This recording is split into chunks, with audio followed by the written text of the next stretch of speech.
We're continuing to talk this week about our critical relationships that we have in our lives, and one of those relationships happens to be our friendships.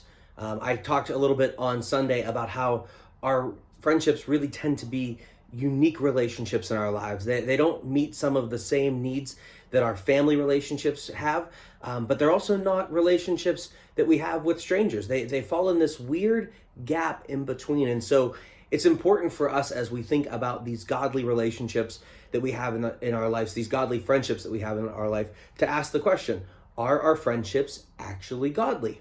And so that's something that I challenged at the end of the service this week, was to say, when you go home, think through, take an inventory of your friendships and ask yourself, which of these friendships are godly friendships and which of these friendships maybe are less than godly friendships. So that's what I want to invite you to do in this week's Take 5. I'd love to invite you to take some time in prayer right now, 5 minutes, talking to God about some of your friendships. What are the friendships that are so close to you that they're like a brother or a sister to you?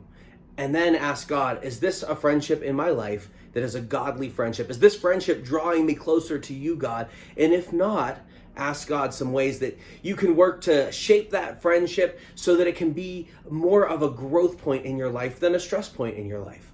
So that's what you're going to do right now. Take a few minutes, write down some names of some of your closest friends, and then spend some time in prayer with God, asking God about your friendships, how he'd like to see you change those friendships, and what you can do to grow closer to God through having better godly friendships. Be blessed.